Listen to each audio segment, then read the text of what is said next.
Hey, it's Conrad Thompson. Thanks for checking out the podcast here on YouTube. Be sure to hit the subscribe button and the notifications bell. You'll get a notice anytime we upload some new content. And when I'm not asking Bruce, hey, how big was Batista's? Well, you know. One of the things I like to do is help people save money. And if you're watching this video right now and you're in a 30-year loan, man, you're overpaying your single biggest bill and you may not even realize it. I want you to do a little experiment for me. Take your calculator out, multiply your monthly house payment by 360 payments. That's how many payments there are in a 30-year loan. That big scary number, that's your total of payments. You're looking at that number? You know you can do better. Keep more of your own money right now and go to savewithconrad.com. Or maybe you've got credit card debt. Man, it's not a matter of if I can save you money with that. Your average interest rate on a credit card is more than 20%. And by the way, all the interest you pay on those credit cards, it's not tax deductible. Whereas the mortgage interest, well, that is tax deductible. So if you owe this debt, it's up to you how to pay it back. Doesn't it make sense to get the cheapest rate possible and the greatest tax deduction possible? Find out how much money you can save right now for free at savewithconrad.com.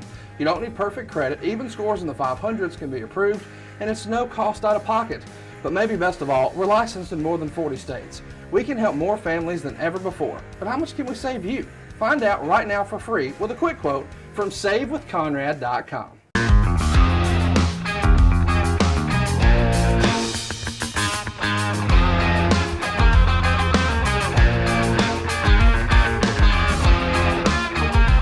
Conrad Thompson, and you're listening to 83 Weeks, and we couldn't do it without the Hall of Famer, ladies and gentlemen, your friend and mine, Easy E, Eric Bischoff. Eric, what's going on, man? I'm just kicking back, enjoying me a wonderful weekend. Mrs. B is out of town. She's with the kids down in Florida for about a week, so it's me and the dog doing me and the dog shit. It's just fun. It's a beautiful day here. We had snow last night, believe it or not. What? Yeah, I woke up this morning and the sky was blue and not a cloud in the sky. And I looked up and the mountains were covered with snow. So sometime last night it snowed.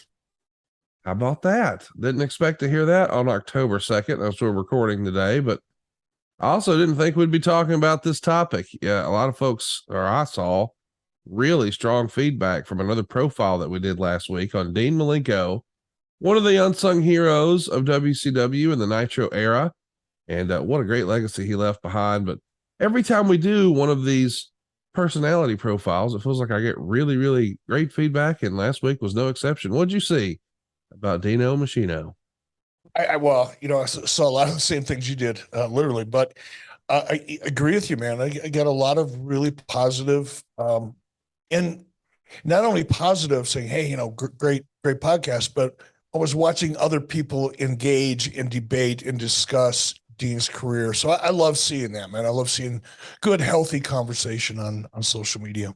One of the all-time greats, Dean Malenko, and I know how, you held him in such high regard, and obviously everybody listening to this did too.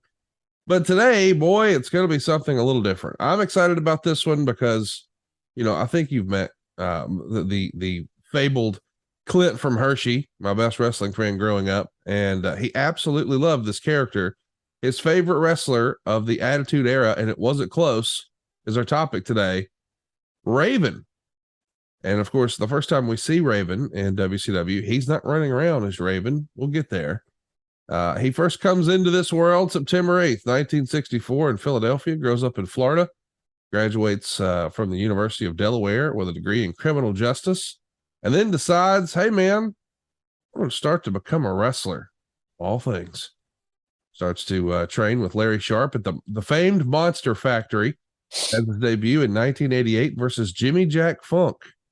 We haven't spent a lot of time talking about the Monster Factory here on the program. Any experience with Larry Sharp or the Monster Factory over the years? I never did directly. I'm sure others like Kevin Sullivan and Terry Taylor and perhaps Mike Graham for a while, probably engaged with him quite a bit, but I never had any contact with Larry. Early on, Scotty is going to be wrestling as Scotty the Body.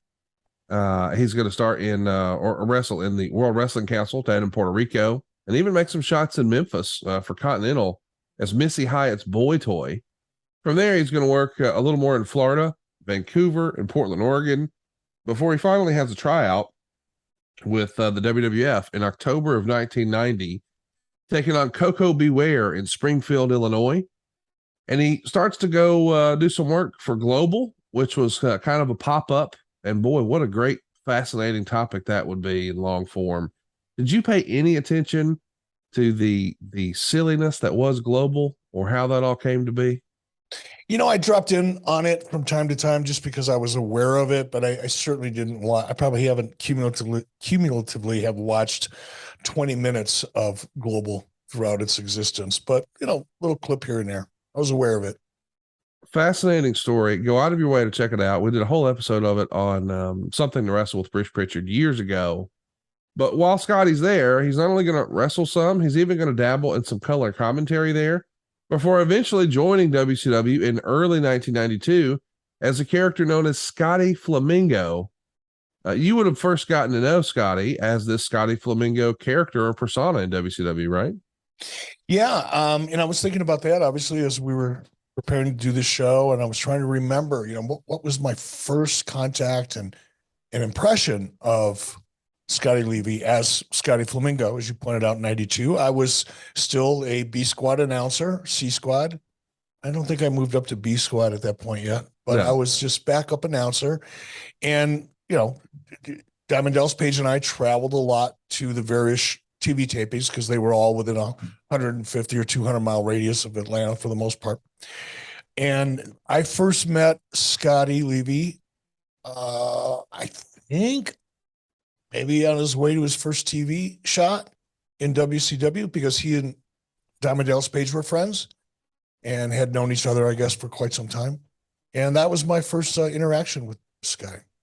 What was your impression of the real life Scott Levy, not the raving character or the television persona Scotty Flamingo, but the real life Scotty? My impression then, my first impression, of very personable guy, very outgoing, great sense of humor. Could tell right away he was pretty smart, and in the sense that, he thought through things. A lot of times sometimes when you're engaged in conversation with someone, it's kind of superficial and you're just touching on all the main points in a topic. But Scotty, I could tell right away, he was kind of a deep thinker. He went deep into his explanation of things that we were talking about. So it just impressed me as a really intelligent, personable, and positive guy. I like being around him. I know that, back in the day, there was a phrase, business happens in the bar and you really learn in the car and all these sort of things. When you were spending time with Dallas and Scotty, were y'all talking about life stuff or mostly wrestling stuff? Oh, no, mostly wrestling stuff. Yeah. I mean, think about it. You got Diamond Dallas Page behind the wheel. Yeah. He doesn't ever stop talking about wrestling. No. Or he didn't back then. Now he's probably talking about other things. Not yoga, but DDP yoga, or he'll burn my ass if I say it wrong. But no, I mean, DDP, you could probably say maybe not clinically obsessive, but yes, most people would categorize him as obsessive. And Scotty was kind of the same way. And part of that is because of what I mentioned a few moments ago about just being a really deep thinker. So the discussions tended to be, I was always in a back seat. I was a little guy, and I would just sit back there listening to these two. And it was interesting. So in your opinion, you felt like he had, as we hear sometimes, a mind for the business? Oh, I don't know if I thought about it in that context. That mind for the business thing is something that's kind of come up in the last 10 or 15 years, more predominantly, I guess, because of the internet. But I just thought he was a smart guy, and I liked the way he broke down. I didn't even think of it in those terms back then, because again, this is 1992. I'm a C Squad announcer. I hadn't produced anything at that point, really. Well, any television. So my mind, I didn't think like a producer. I just thought like, a wrestling fan that happened to be an announcer for WCW. And I thought he was very creative. My other impression of Scotty and hearing those conversations is he stretched creatively quite a bit. Yeah. Which is, I think, a good thing. You can always, as I've said before, you can slow a fast horse down, but you can't speed a slow horse up. There you go. I And like that. and I think Scotty was, my impression of him is he was one of those fast horses, young, relatively new to the business, had some experience, obviously, but not at a significant level in terms of television exposure. So very, very energetic young man. What did you think of the Scotty Flamingo character that you saw on TV? Did you think that that had legs in '92, or did you think? Yeah, it kind of fit it was the archetype, right? It was a Right. character archetype in 1992. It was flamboyant, it was colorful, it was WWE-esque, meaning that it was very much character driven, almost to the point of being a little silly. But that's the way a lot of characters were. They were over the top in their own way. But I thought, again, at that time, and it was really, I think, a Dusty Rhodes. At that time, I was so, I don't want to say starry eyed, but, Dusty I looked up to a lot, especially in the very beginning. And he really took me under his wing. And Dusty made it a point for me to feel very comfortable and try to be successful and grow in WCW. Nothing selfish about Dusty. And as a result, I kind of leaned into whatever Dusty thought, whatever Dusty felt. I always gave Dusty, especially when it came to creative, because I had no experience in that. I didn't even really have an opinion on it. My brain didn't think that way at that time. So if Dusty was excited about a character, guess what? So am I. And Dusty was pretty excited about Scotty Levy. He believed in it. I'm not asking this to be funny. I'm asking because sometimes, when I've had creative discussions with Bruce, he would try to drill in when I said, "Oh, I really liked the so-and-so character." So I want to ask you now, using a Bruceism, if you will, describe to me the Scotty Flamingo character. Can you tell me who that character was? To me, he was that he was the life of the party. Yeah. If there was going to be a beach party somewhere in Florida or a great party at somebody's house, Scotty Flamingo was going to be there and he's going to be holding court. He was that high energy.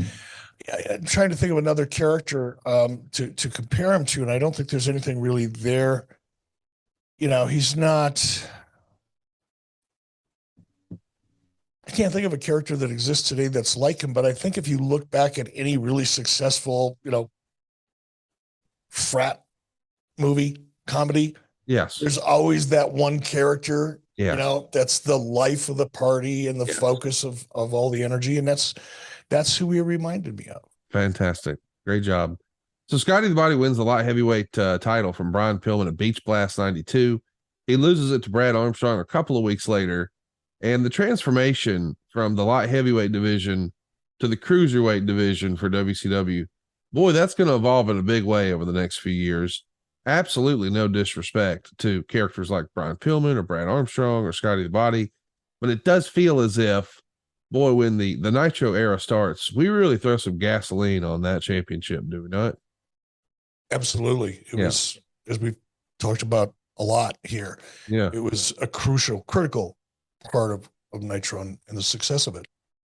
Talk about an interesting cast of characters. Scotty's going to soon align with Diamond Dallas Page and Vinny Vegas very briefly as the Diamond Line, and even has a boxing match with Johnny B. Bad at Clash of the Champions in November of 92. And DDP is going to fill his boxing glove with water to help Scotty Flamingo win. We're trying to be a little creative here in 1992. I forgot all about that, and I'm picturing it as you're saying it, and man, is that stupid. It's really stupid. But I do like the idea. Think about those personalities, man. Years later, Kevin Nash, DDP, and Raven as a group. Boy, the car rides alone. We should have just had cameras in the car. That's where the story was. You know what? If you had that footage, like if somebody, well, first of all, they didn't have the technology back then to really do it. But if one of those big ifs, that could have happened, that would have been the most valuable footage in the wrestling world. I would be competing with like WrestleMania footage. That would be good. Hilarious. It would be interesting. It'd be really interesting to go back and hear how I'll just speak for myself, how my opinion has evolved over the years with experience, obviously. But to go back and hear, you know, DDP talking about his character and his story, or Scotty, or whomever, Kevin Nash, back during that time, and compare it to today. How they feel now, yeah. Is it relative? Is it on the money? Is it, holy smokes? Can you believe they even thought that back then? It'd be fun. What about Bill Watts? Eventually Bill Watts is going to come into power in WCW, and I guess he has a falling out of sorts. Scotty the Body, Scott Levy, Raven, Flamingo, whatever you want to call him. He's going to leave in early '93 over allegedly some disagreements with Bill Watts, and it feels as if, boy, that was just pretty common. He was a tough cat to get along with. Were you surprised that Scotty didn't find some footing with Bill Watts? No. Yeah. No, Bill. No, and I don't want to say anything negative about Bill Watts. It hasn't already been said, so I'll leave that alone. But there were a lot of people that had a hard time fitting in. And look, part of it was Bill Watts came to WCW with the idea in mind is we're going to cut costs into profitability. Yes. He had no understanding of the revenue side of the business as it existed in the early 90s in cable television. It's not Bill's world, just like it wasn't Verne Gagne's world. Right. There's a lot of parallels between Verne Gagne and Bill Watts in some respects. Neither one of them understood or fully appreciated the opportunity that cable and pay-per-view provided until after somebody else did it.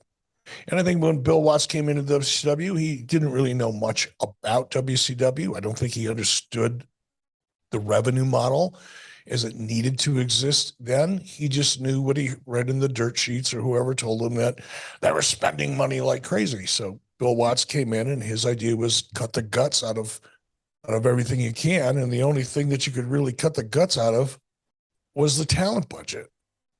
And that created a lot. And I'm not saying, I am saying that was the wrong thing to do, but I understand why Bill did it. But yeah, as a result of that, I'm sure Scotty was one of many people who had an issue with Bill Watts. And on top of the fact, Bill Watts was just a dick the way he treated people. Well, speaking of cuts and dicks, I want to talk to everybody about Manscaped because it's fresh ball fall, baby. It's the season of pumpkin spice and making sure your crotch looks nice. That means sipping cider in a fall breeze and using Manscaped products to trim your balls with ease. That's right. Today's show is brought to you by Manscaped, a company that will help you make sure that your foliage isn't the only thing shedding its excess leaves. Hey, even Mother Nature knows it's time to lose the excess clutter this fall. So join the 6 million men worldwide who trust Manscaped by going to manscaped.com for 20% off plus free shipping with the code 83weeks. Now, whether you're brand new or already with us at Manscaped, you could use the crown jewel of the care for your family jewels. We're talking about the Platinum Package 4.0. This glorious package can help you align your entire hygiene routine in one felt swoop. Inside, you get a 10-part platinum package. It's everything you know and love about the performance package, plus some shower goodies to help you elevate your grooming game to platinum. How about that Lawnmower 4.0, Daddy? This body trimmer is outstanding. We've talked about it a lot here on the show. What about the Weed Whacker nose and ear hair trimmer? They both have the proprietary AdvanceScape skin-safe technology. Going to protect those delicate holes, those delicate parts. By the way, they're all waterproof. So you keep scaping even when the weather changes. In addition to shaving, now they've got the shower routine upgrade for you. How about the ultra premium body wash and the ultra premium 2-in-1 shampoo and conditioner? Now you'll have your skin and your hair feeling hydrated and fresh. You don't have to worry about the deodorant either. They got you covered. Aluminum free ultra premium deodorant. Don't worry, it's not pumpkin spice. It's a cologne quality fragrance. And we couldn't forget Eric's favorite. And I know Tony Schiavone uses it every morning. We're talking about that proprietary ball deodorant known as the Crop Preserver and the Crop Reviver. When you get Eric's age, man, your boys start to hit the toilet water. You don't want that anymore. Need that Crop Reviver. No sweaty balls for you. Manscaped even threw in 2 free gifts for their Platinum 4.0 package, the Manscaped Boxers and the Shed Travel Bag, all made for those special handles you got down below. Get this Platinum package this fall. These products are guaranteed to be hits for your dangly bits. One more time, it's manscaped.com. Get 20% off and free shipping with the code 83 weeks. That's 20% off with free shipping at manscaped.com. When you use the code 83 weeks, Manscaped, clear out the leaves. It's your tree trunk's time to shine. It's just like the way you open. First of all, that transition was just like better than the one that I thought you should get an award for last week, actually. Thank you. Thank you. And then the poetry, it's like Edgar Allan Conrad reads Manscaped. I can't even take credit for that. That's all Manscaped. These guys are smart marketers. They've got great products. We love them. And even Bill Watts would be proud because you're saving 20%. You know, he's here to cut the budget, cut your dick hair, save you some money. Go check it out. Manscaped.com. And you know, at the Ric Flair roast, I opened up my portion of that talking about Manscaped and how much I love it. Yeah. And I do travel with it everywhere. And at one point, as I'm kind of laying out this joke, but it's the truth. You know, the funniest stories, at least for me, come from real life. Yeah. And the truth is, and I don't know, maybe it was several years ago now, I went in to get my haircut, and all of us, it was the first time. That's why I remember this so vividly. The barber was like spending a lot of time trimming my ears. And I'm thinking to myself, what the fuck? What is he doing with my ears? I'm here for a haircut. I got shit to do. Yeah. And I'm sitting there in both of my ears. Now, mind you, I'm farsighted, meaning I can't see anything up close, especially unless I have my glasses on. Right. But even with my glasses on, and I don't really, when I get out of the shower and I'm drying myself off or shave and brush my teeth, I don't really notice the hair in my ears. I didn't. I do now. But I realized Mrs. B has one of those magnifying makeup mirrors on her side of the bathroom. And I went in there and I looked, and it looked like a fucking wild animal. I mean, there's so much hair in my ears.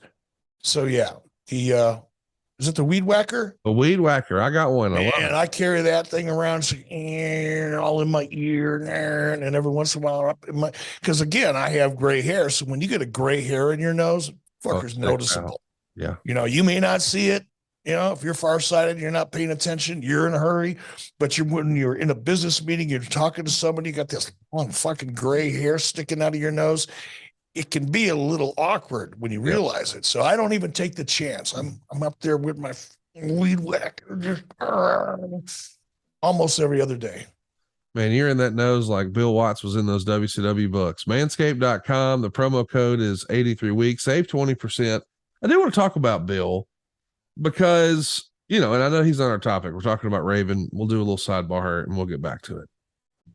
But I'm talking about later this week, we're doing a bit of a profile piece on Mick Foley's time with Bill Watts, because of all the folks you would have imagined would be a Bill Watts guy. I don't think I would have imagined that Mick Foley was, but Bill really liked what Mick was doing. And I thought that was cool, but I don't know that I would have guessed that. Anyway, so we did a whole show on him. And the more I learn about Bill, the more I think he was probably a victim, because you just said something a minute ago that triggered this for me, because you said, hey, there's a lot of similarities and parallels between him and Verne Gagne. And we're not talking about the controversial stuff. I don't think. I think what you meant was, and I don't mean to speak for you, I'm just guessing here. Hey, the business passed him by. The business was changing faster than he could keep up. So when in doubt, he just leaned on what made him successful. And I couldn't help but think, man, isn't that a trap that a lot of people who find success really fall into? For instance, hey, this NWO shit's working out. What if we tried to do that again? Like, it feels like there's retread. Hey man, that DX shit was hot. Let's do it again. There is something to be said about, well, it worked before, let's do it again. It doesn't always work that way, but I know once upon a time, WCW had really great success with that. I mean, how did WCW really level up? And I know people would say it's the NWO, and I'm not arguing that.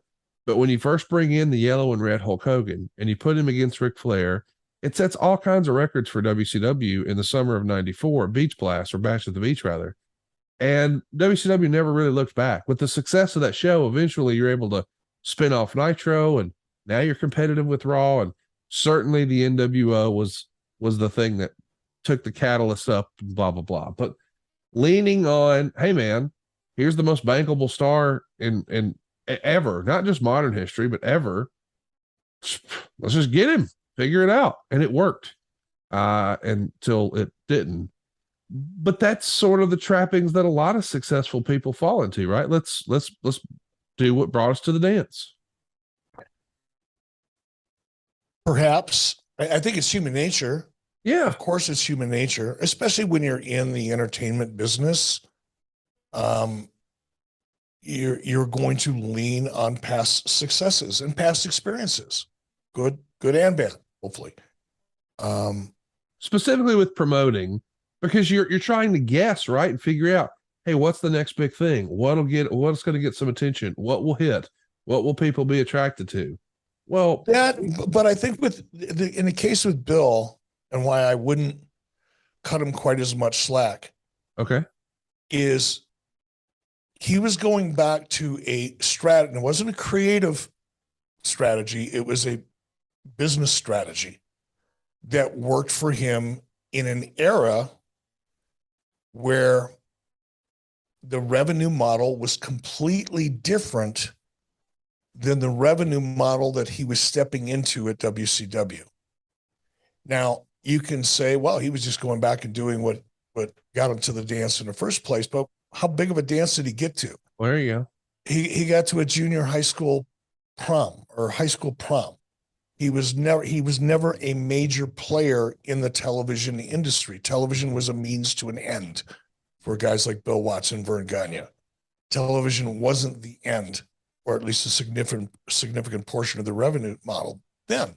So when you take a job working for a company like Turner Broadcasting and you haven't availed yourself with the information or the knowledge or an understanding of how does the wrestling business work in this particular company that, by the way, is a television company?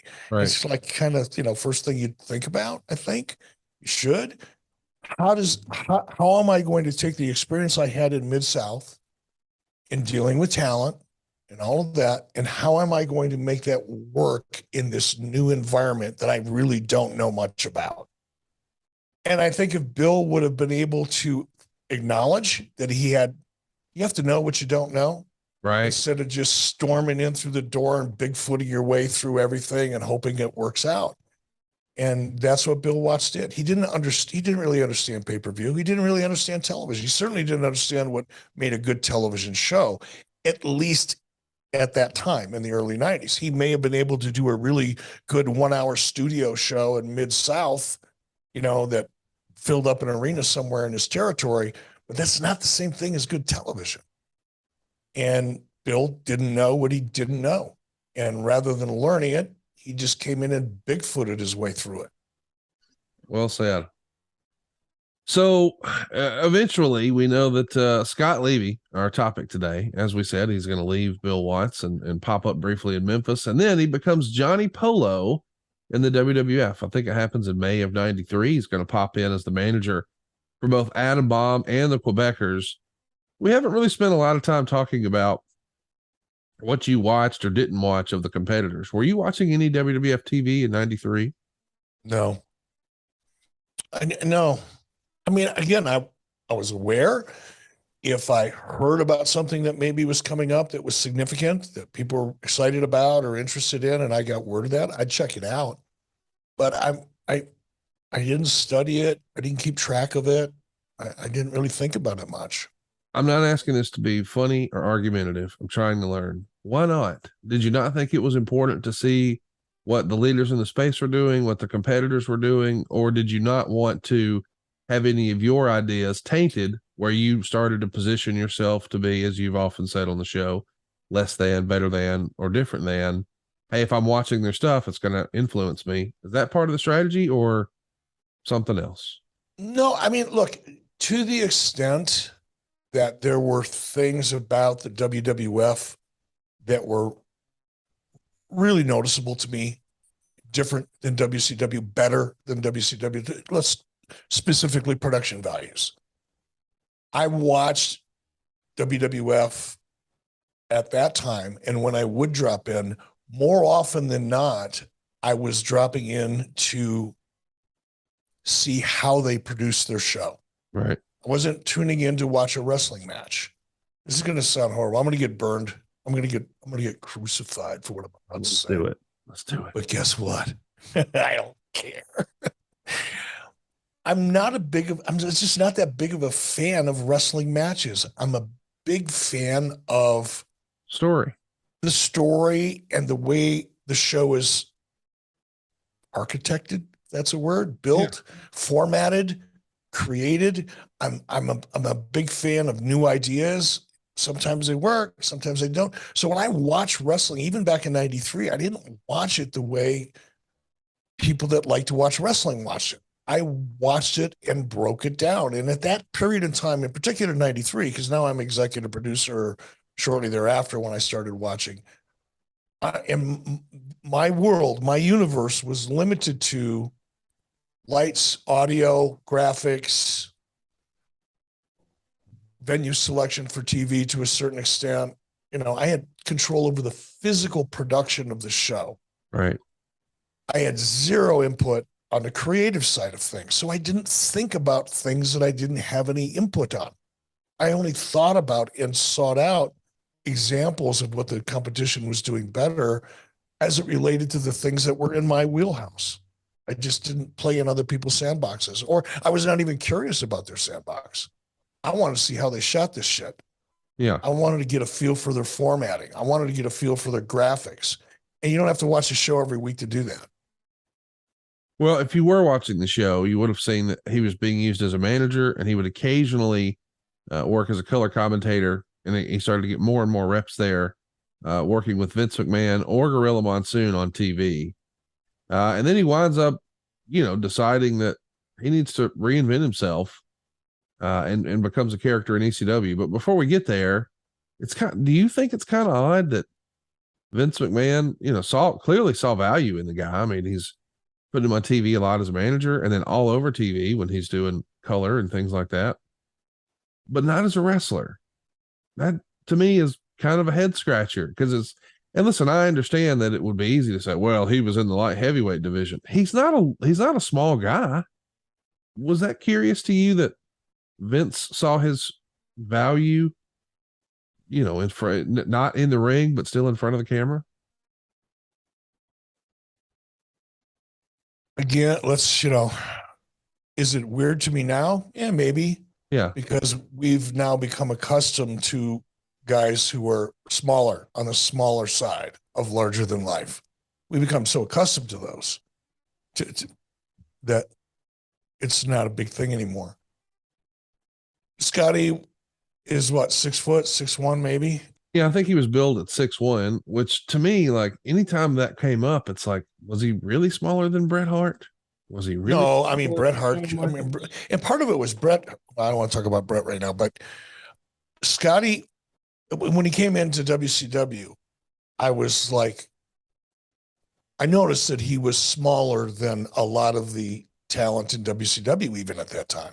Right. He wasn't a big, jacked up dude. Yeah, he's not a meathead. Yeah.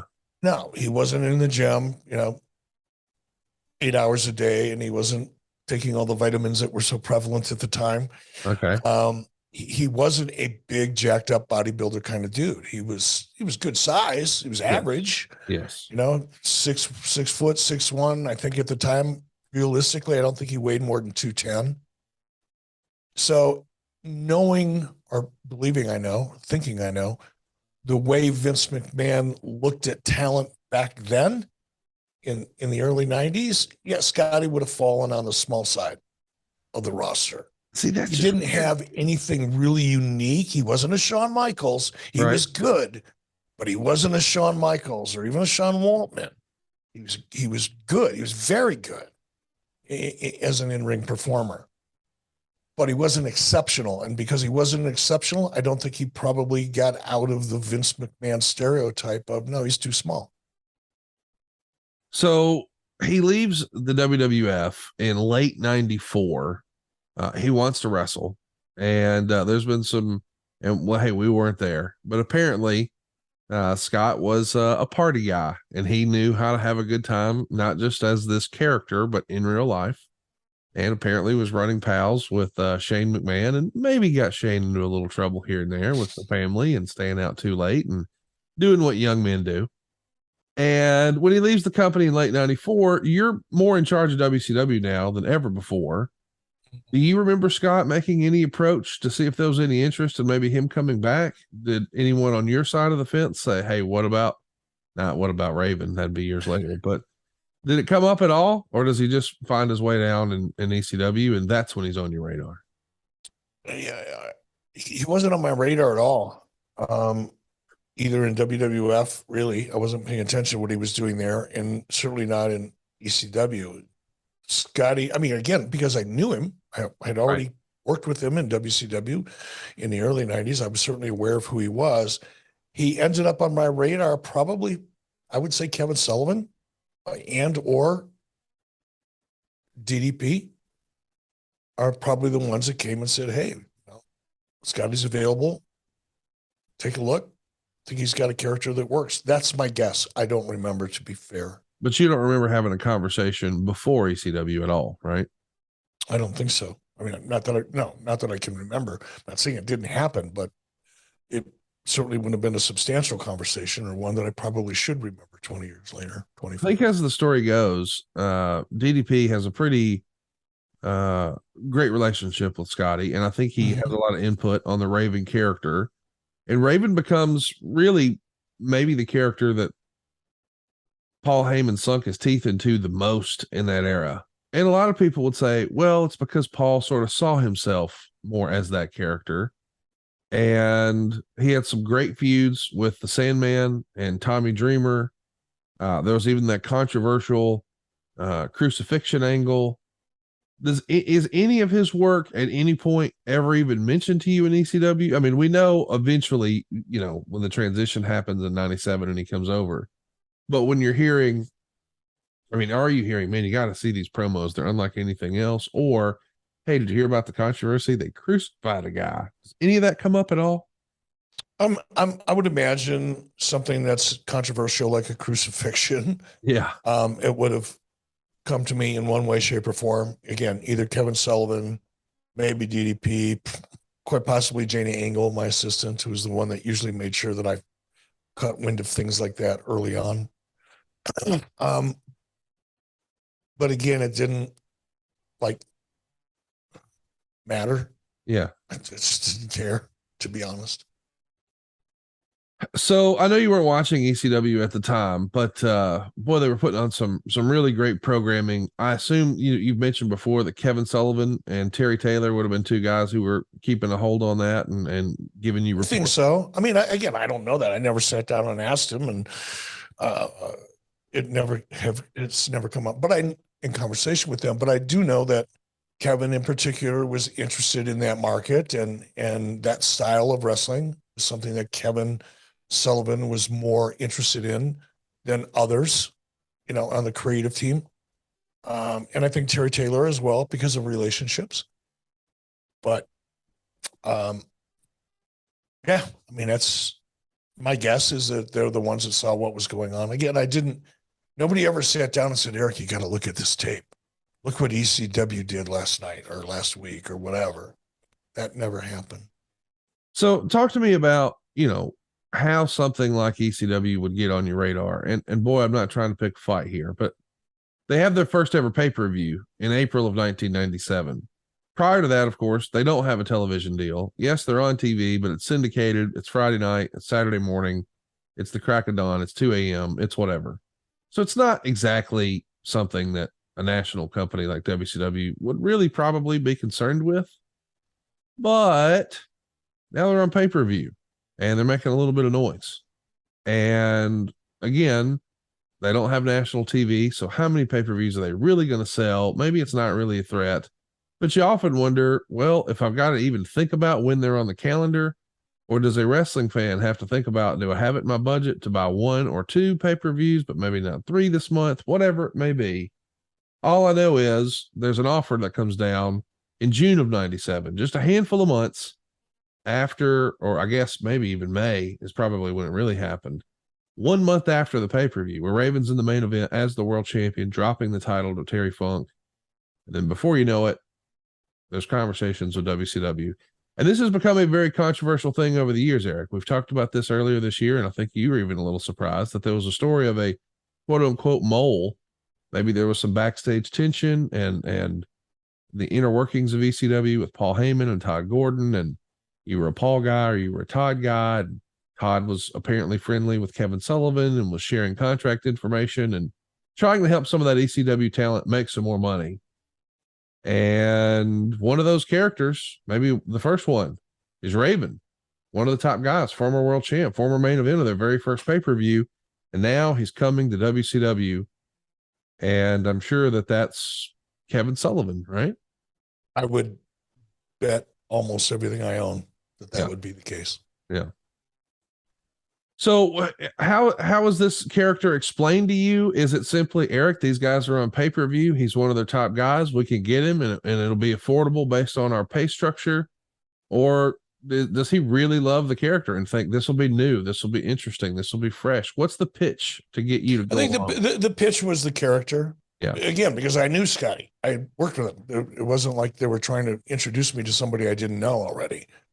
And I respected his ability as a talent in the ring.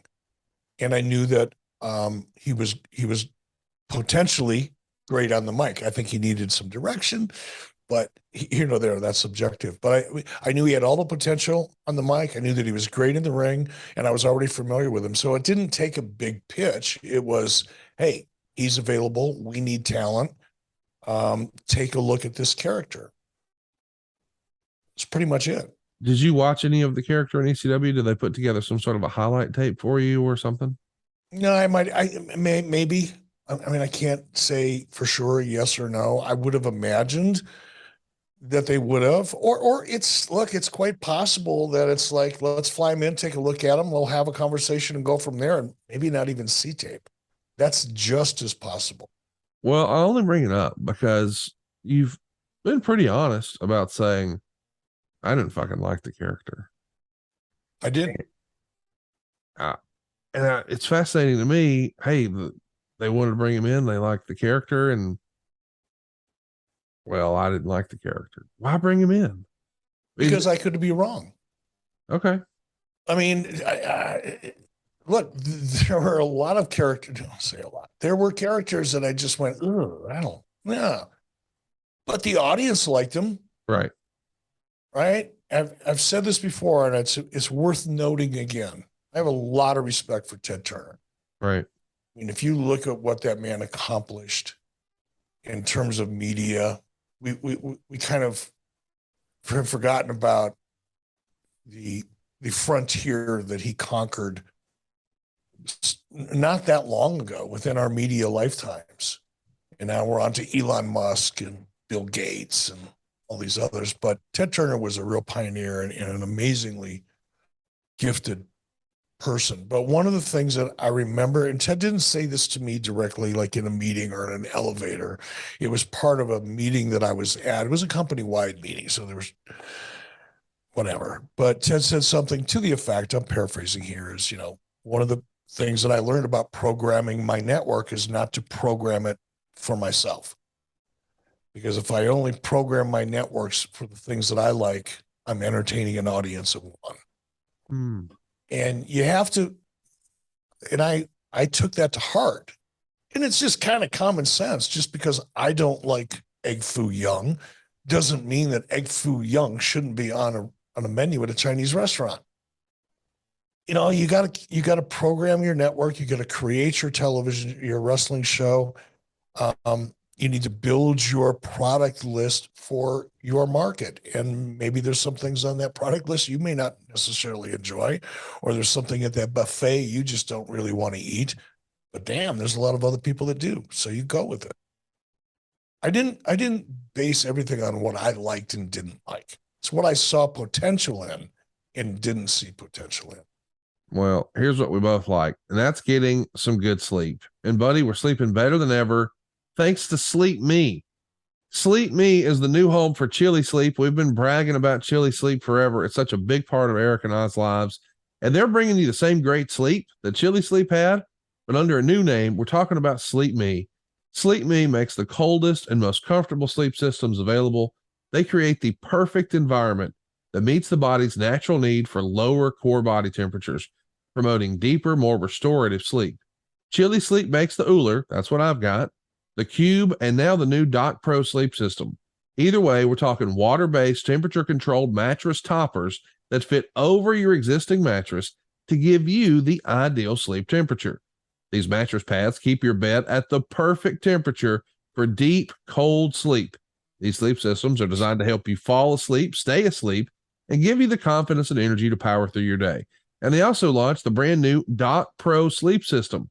It has two times more cold power than the other models.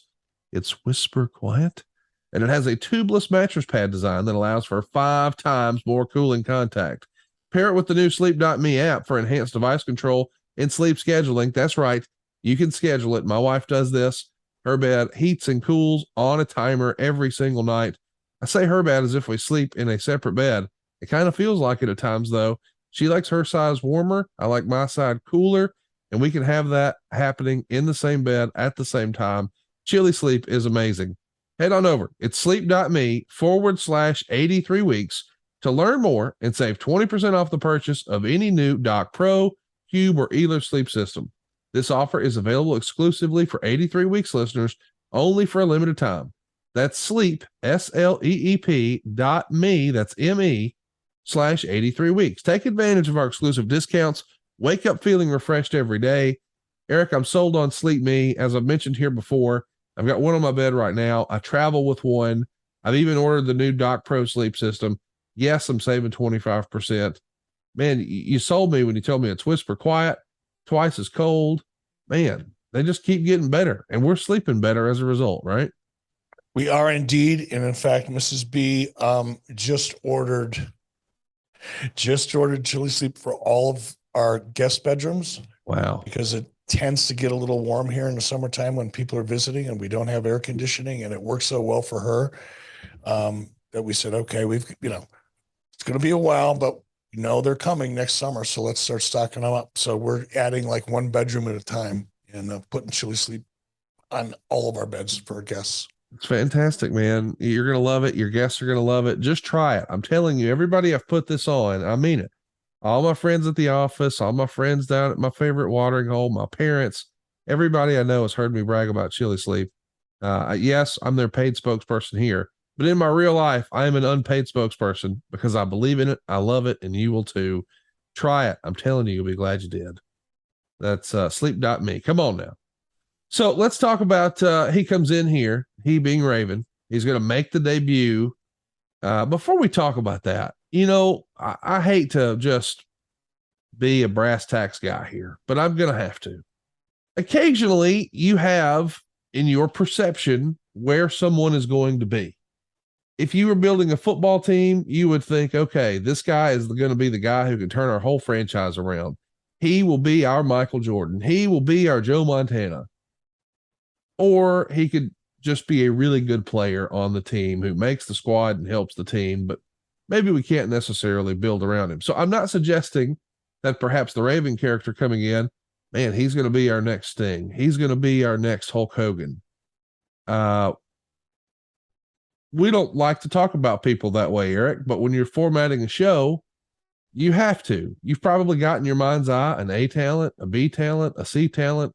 I hate to categorize people that way, but I know this sort of thing has to happen when you're trying to figure out how all these puzzle pieces fit together.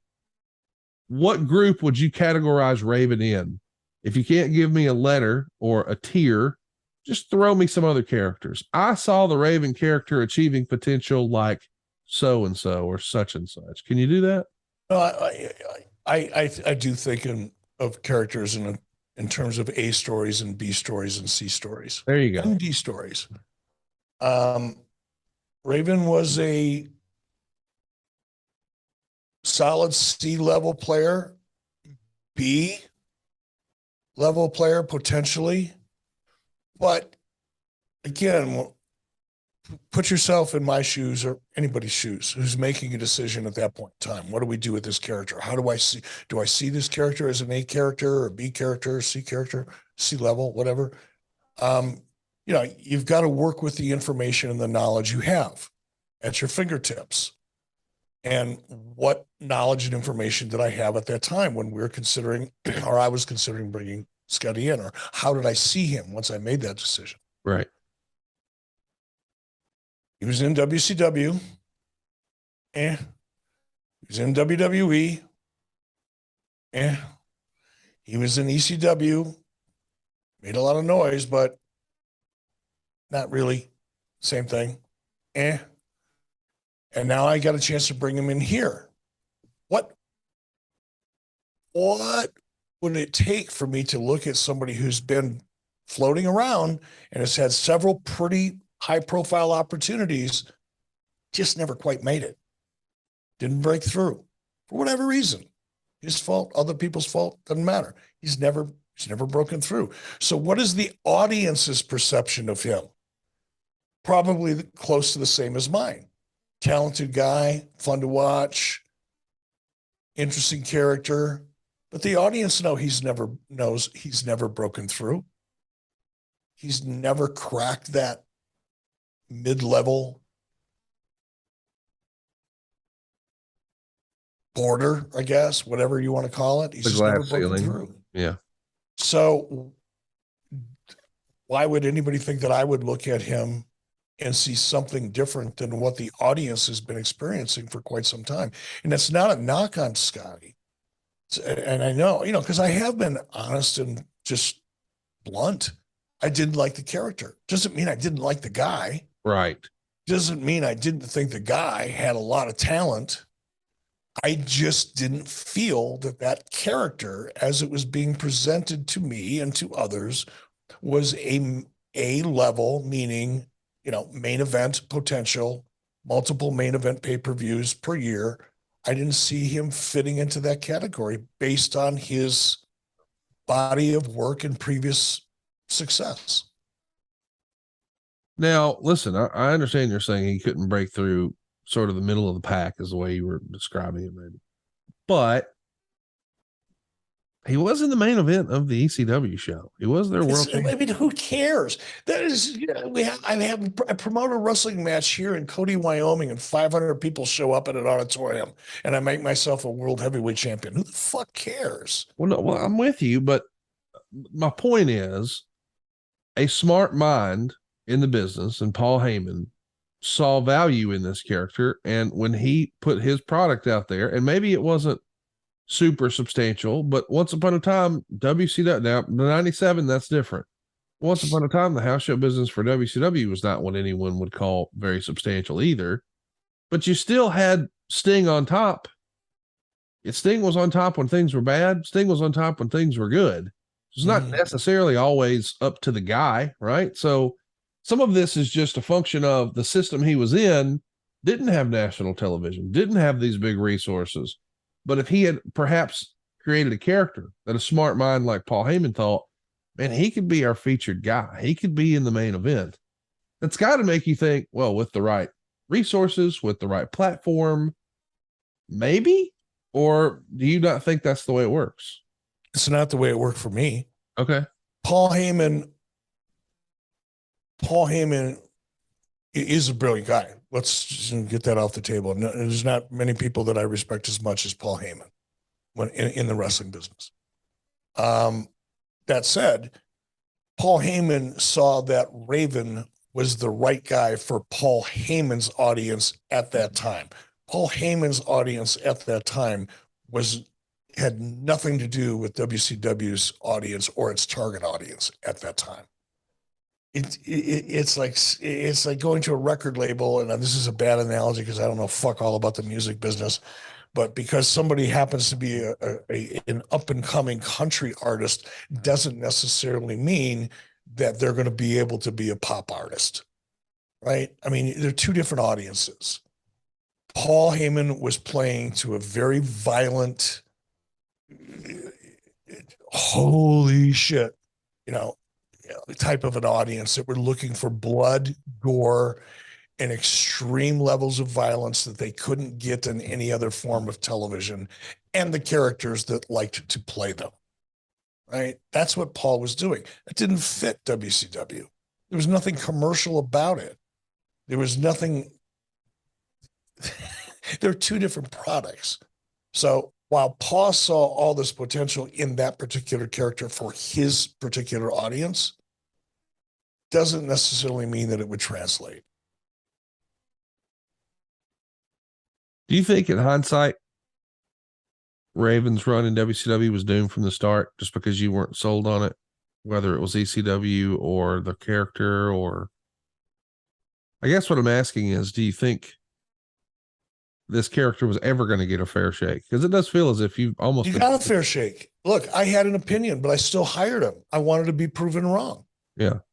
I mean, I hired him hoping that my judgment was wrong. My judgment was I didn't think that character was going to work. It wasn't big enough. It was so niche, and the character was ambivalent. It was just a miserable person. Go back and listen to some of those promos. I mean, it's amazing he was able to string some of them together, and I'm not being critical, but they didn't fucking mean anything to anybody other than Scotty. There were two. I don't know if this is really true, but I'll use it as an example. They were like so fucking cerebral, they were boring. It didn't inspire emotion. That wasn't my fault. That wasn't because I didn't see the character as something bigger than it was. He didn't deliver anything to make me realize I was wrong about him. Did you feel that way about Bray Wyatt's character? Sorry, we just jumped a decade or two here. Well, you said cerebral, and a lot of people go back to the Bray Wyatt stuff because it is different. It is different. And it was a little more cerebral than some of the other, I don't like you, brother, and this Sunday night. It was a little different than that. It was different, but it was much, the Bray Wyatt stuff was better produced. Sure. And it was more interesting. Scotty Flamingo would go out and sit down, flop down on his ass, leaning up against a guardrail, and just spew some shit that nobody but him understood. It didn't create any emotion. I think Bray Wyatt stuff, for whatever reason, creates at least intrigue and anticipation. And in the execution of that character, it over-delivers or delivers on that expectation. Scotty Levy didn't neither. It was just poor, miserable fucking me. The world is dark and miserable, and I'm dark and miserable, and I'm not really sure why I'm so dark and miserable, but fuck it, I am. All right. That's your character. Go for it. I didn't see it. I could, look, if you've got a contrast in your character, if all of a sudden, Scotty came out and he was this miserable, dark, whatever I don't even know how to characterize that character. But whatever it was, the angst. Grunge. I mean, I've always thought it was a grunge character born out of the Nirvana era of great music. Now, where does it go? So if that's a big part of your persona and you're wearing it, you're dressing it, right? You're living that character, and you're deep and you're dark and you're cerebral, and people have a hard time even really understanding where you're coming from and what you're trying to say. But then you shift gears and get super aggressive and badass and violent. So if there's like a direct contrast between the two characters, and I can anticipate or try to anticipate when I'm going to see that other character come out, that is actually a badass, but when all I see is this fucking depressed, morose motherfucker, I don't care. I don't want to watch you. I'll go talk to my neighbor who's got bill collectors chasing him down. I don't need to be miserable in my spare time. All righty. God, why do I get so excited about this shit? I don't know why. Well, I just think it's interesting that, you bring the guy in and then basically just tell us often here, didn't like it, didn't have confidence in it, didn't dig it, didn't think. But Conrad, why is it so hard to understand? I'm seriously, I'm not debating it here, but if you can imagine putting yourself in my position where you've got to satisfy at that time, I don't know, 5, 6, 7 million people a week. Yeah. And that not everybody likes everything you like. Would you not try things that you didn't necessarily like or think will work, hoping that you're wrong? Sure. But if you go into it sort of half-assed. I didn't go into it half-assed. We gave him a lot of opportunity. He got a lot of TV time. He got a fucking shit ton of mic time to try to get that character over. It wasn't like he wasn't given an opportunity and we hired him and said, okay, now just stay in the locker room until we call you out and go out there and do a job for somebody. we gave him a lot of time and built flocks around him and every other damn thing he wanted to do. It just didn't get over, not because I didn't like it. It just didn't get over. Listen up, muckerfuthers. If you just can't get enough of 83 Weeks, we've got tons more waiting for you over at adfreeshows.com. Bonus episodes, all the archives with zero, yes, I said zero ads. Plus, we've got interactive events and experiences with yours truly. You can ask me anything, chat one-on-one during our live locked and loaded events. Do yourself a favor.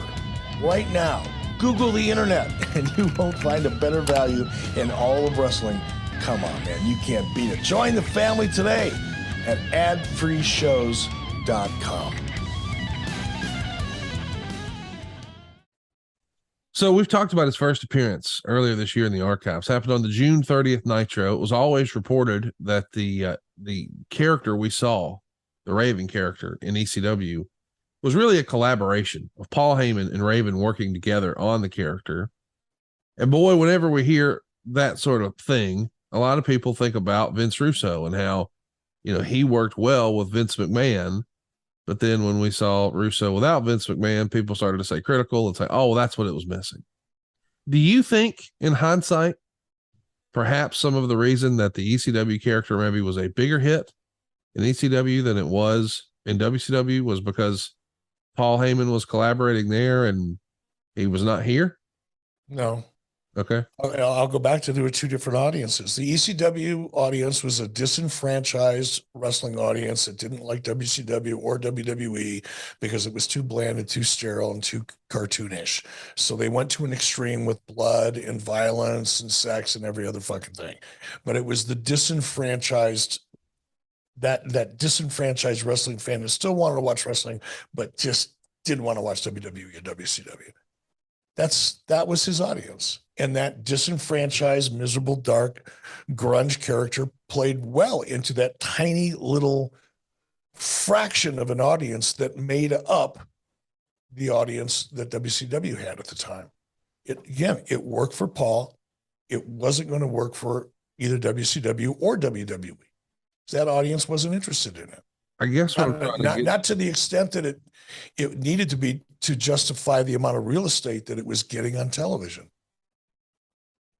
I swear I'm not trying to set you up, but if we acknowledge that the Raven character was successful in ECW because he was collabing with Paul Heyman, there is no Paul Heyman here, but there's also no collaboration with you.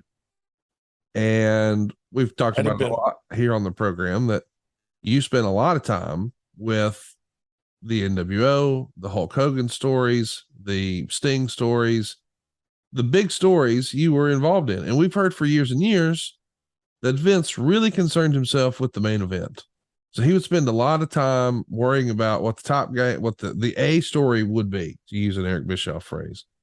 And it was a collaborative effort. We've even heard that, when he had a champ back in the day, he wanted to talk to that champ on a regular basis. They were in regular communication because that's where he felt his money was, he being Vince. Now here, maybe without that collaboration of the guy steering the ship, the Raven character was never going to achieve the same success. You disagree? Yeah. I mean, I do. If I would have been Raven, Scotty Levy, when Scotty first came in, and if Eric Bischoff would have said, okay, Scotty, who do you want to work with on your character and your story? I would have been the worst person for him to choose. I didn't relate to that character. I just didn't. I couldn't come up with a good idea for a character that I didn't feel. Yeah. Whereas Kevin Sullivan over here to my right, this is in his DNA. Like if he does an ancestry.com thing at some point in Kevin Sullivan's life, he's going to find out that he's related probably to Paul Heyman somewhere down the line. I mean, it's their DNA. That was their Kevin probably as much as anybody, not Paul, because Kevin didn't create that character. Evidently it happened with Paul and Scotty Levy, but on our entire team, Kevin Sullivan would have been the best person to collaborate with, not me.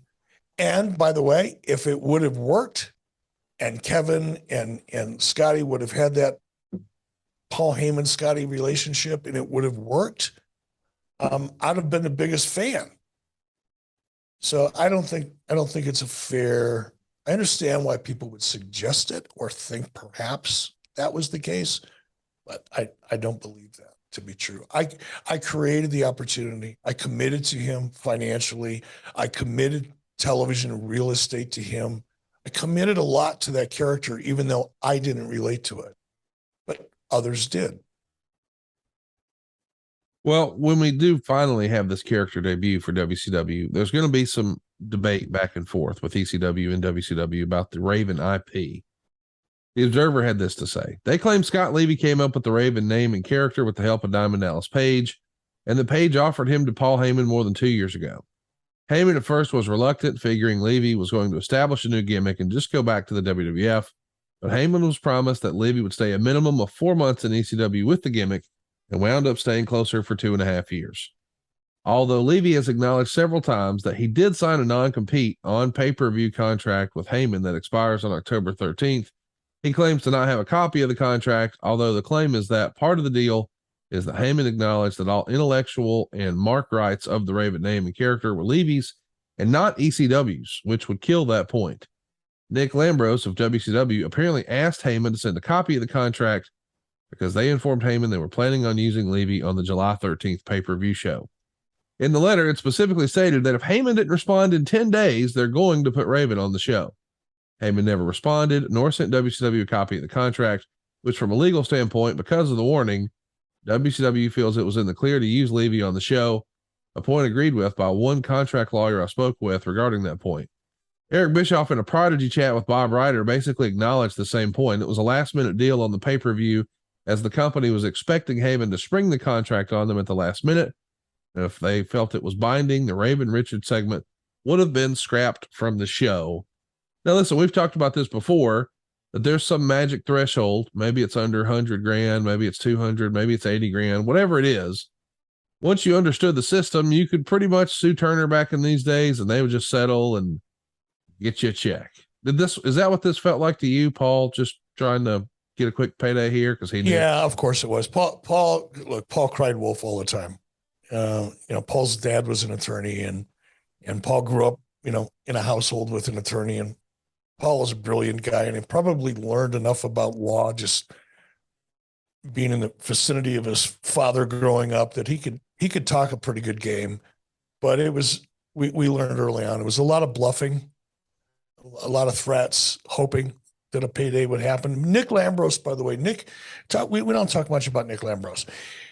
I've said before, or tried to explain before, that within a Turner organization at that time, each division, whether it was WCW or Turner Classic Movies or whatever division, was set up in such a way that all of the operating departments within a division, in WCW's case, television, live events, licensing, merchandising, blah, blah, blah, all of the components of the wrestling business, all reported, if not directly to me, but indirectly to me through vice presidents or executive vice presidents, with the exception of two departments, one being finance, the other being legal. Turner Corporate believed that finance and legal should be a dotted line connection, meaning you communicate with and all of that, and you're responsible to certain people in an organization for certain information, but you report directly to somebody either in the finance department or the legal department. And it makes sense in a way, because if you're a public company, you need to have complete control over your finances. Same with legal. And Nick Lambros originally worked for Turner Legal. He was probably a relatively young, relatively new attorney at that time, and worked in Turner Legal. And for whatever reason, somebody shuffled him all of WCW's legal nonsense. And as a result, I started speaking to Nick on a more frequent basis as some of these issues came up. Again, he didn't report to me at that time. He reported to the general counsel, Turner Legal, Andy Velkoff at the time. Boy, have I got a story about Andy Velkoff. I've seen one story I've never told you yet, but someday, before I retire doing podcasts, I'll tell you that story. But because I was dealing more and more with Nick, and I liked the way he thought. He wasn't the typical Turner attorney who would be like, "Oh, let's get him to settle." Just they throw in the fucking towel every single time. And they didn't realize or care that every time they did that, it actually came back to haunt me, because now I've got more people doing the same thing. But for them, it was for those attorneys that work for Turner Legal, it was so easy just to make the WCW stuff go away by stroking a check, because they didn't want to deal with it. It was a world they weren't familiar with. They just didn't want to deal with it. And Heyman knew that. Heyman and others took advantage of that over the years. But the reason I like Nick and eventually hired Nick to become a vice president at WCW and report directly to me and not to Turner Legal is because he could cut through the bullshit. And he wasn't afraid to. He wasn't afraid to take on a challenge legally. And he wasn't inclined, like so many of the other attorneys that I dealt with previously, to just pay it off, make it go away, shut him up, stroke a check, not realizing that there's going to be a dozen more coming up behind them in the next year or two. Now, Nick still had to report directly to Turner Legal. I mean, it wasn't that Nick could be completely autonomous from Turner Legal, but we had a much better line of communication once I brought Nick into WCW. Whew. Bet you didn't care anything at all about Nick Lambros. No, listen, I love talking about Nick Lambros almost as much as I love talking about RecTech, because I know that even though Mrs. B is gone, you still got to be eating good out there, baby. And RecTech makes sure that you can do it every single time. They've got grills ranging for every lifestyle and budget, starting at just $3.99. But all of them, all of the RecTech amazing all natural hardwood pellet grills focus on flavor, convenience, and versatility. And they've got factory direct pricing that eliminates the middleman, saves you some cash. They even ship all their grills for free. And I have to admit, I've had a pellet smoker before, but I put it side by side, and buddy, there's no comparison. This is the Rolls Royce of pellet grills. It's high quality stainless steel. It's built to last a lifetime, but as we said, very affordable. Talking about that flagship model, the RT700 comes with a 40-pound pellet hopper, 702 square inches of cooking space. The PID Wi-Fi controller is amazing. More on that in a minute. And it's got an incredible 6-year bumper-to-bumper warranty. You can bake, smoke, sear, grill, even dehydrate on the grill. I've done all of that except dehydrate. All with the push of a button. Everybody in the know chooses RecTech. But why my family likes it is this PID Wi-Fi controller. Turn your grill on your phone. Turn your grill off on your phone. Adjust your temperature up or down on your phone. You can't do that with a charcoal grill. You can't do that with a gas grill. Charcoal grills are messy. Gas grills are tasteless. Those overhyped name brand grills, they don't have near the PID Wi-Fi controller that you have here. I mean, how do you want your steak, buddy? You want it 128 degrees? You got it. You can get it 128 degrees exactly. You like it a little more cooked? You like maybe a 135? No problem. You can do that. It makes it that simple. The flavor, the convenience, the versatility. Buddy, RecTech has set the new standard in grilling. Visit rectech.com. That's RECTEQ. Use the code Bischoff5 to get 5% off site-wide.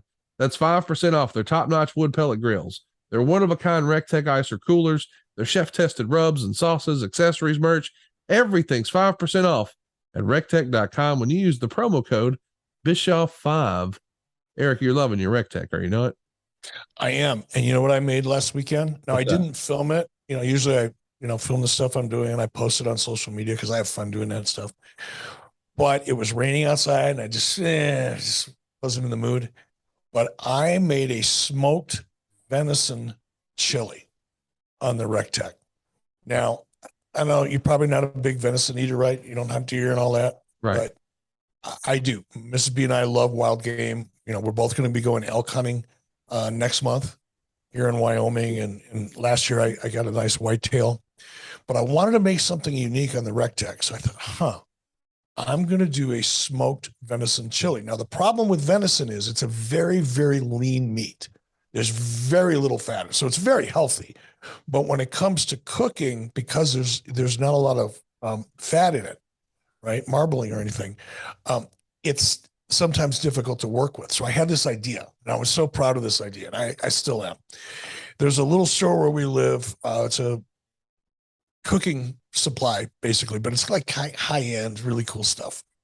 And they have a section where they have these infused oils, different kinds of oils, but infused with different flavors. And I saw an oil there that was, what's it called? Hatch green chili infused oil, olive oil. So I thought, wow, what if I use that olive oil, because it's fat, right? It's a lot of fat, but I'll mix that infused Hatch green chili olive oil in with the venison, put that in a dish, and then smoke it in the Rectech I smoked it low for about an hour and a half. And then I mixed the chili. I mixed the venison in with the chili that was already cooking. Conrad, it's unbelievable. It's unbelievable. Smoked venison chili. And I will make it again maybe next weekend if the weather's nice, and kind of walk you through the process. But it was like the best chili I've ever had. I love Rectech, and I can't wait to try some of your venison chili. Check it out, boys and girls. Pick up the Rectech. You're going to be glad you did. It's a Bischoff 5. Save yourself a little loop there. Clash 35 is where Raven makes his in-ring debut, and he announces he's not going to wrestle unless it's a no DQ match. Is this the creative way of making Raven different than, let's maybe cater to that ECW audience a little bit, give them more of an ECW style presentation for this character? I think so. That would have been Kevin Sullivan. Kevin would have been involved in, I'm sure, with Scotty. But yeah, I mean, it seems apparent. Let's talk about Stevie Richards. He's going to be paired with Stevie on camera here almost immediately. And that, of course, was a carryover from the ECW storyline. Any memory on how Stevie becomes part of the package?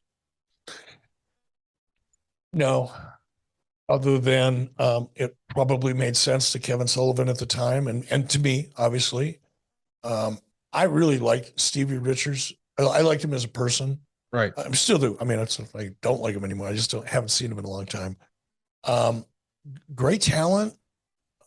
Just never, another one of those guys just never really clicked beyond, the roles he was given. Let's talk a little bit about Raven's flock. We start to slowly build it up where we see Raven sitting in the front row at WCW TV. He had great seats for several months here. The flock grows with Van Hammer, Sick Boy, Billy Kidman. It feels a little bit like ECW has often been described, the land of the misfit toys. Was this a function of, hey, we don't have anything for this guy, let's put him in the flock? Or was Scotty sort of hands-on on, hey, let me have that guy? I don't know is the honest answer. I would imagine Scotty probably had some influence over some of that. I don't think it was a matter of let's just slap these guys together. Maybe with the exception of Van Hammer. That seems like odd casting to me for whatever reason, but no, I'm guessing Scotty would have had some input with Kevin on that, putting that group together. The first Nitro match happens October 27th. He's going to defeat Scotty Riggs. And what helped change Riggs' look over time, and he even does, which I think is kind of cool, the drop toe hold into a chair to take out the eye. So Riggs is going to start wearing the eye patch.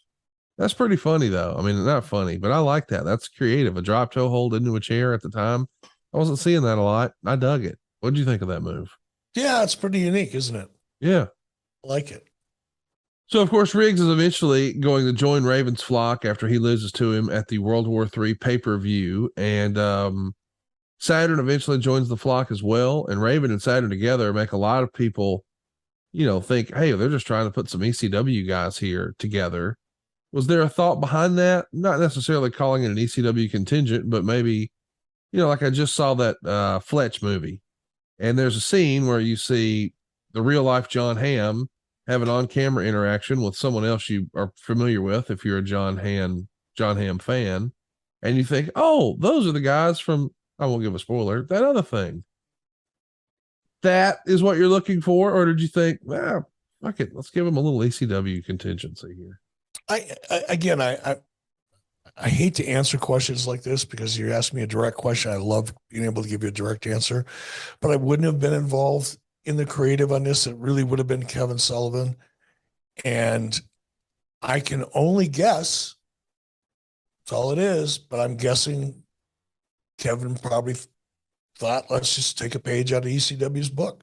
Kevin had no shame in his game. He wasn't afraid to rip something off. Yeah, if it worked. Neither was I, by the way. But if that was the case, which I think it probably was, because it's fairly obvious, that would have been a Kevin Sullivan Scotty thing.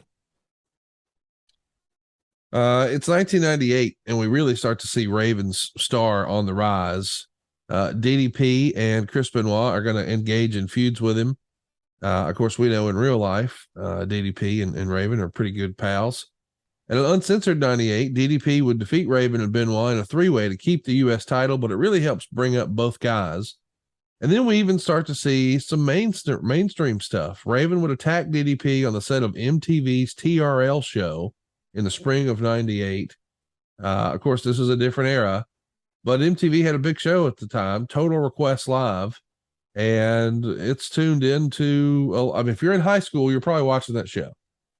And that's a key demographic for advertisers. They want the young people.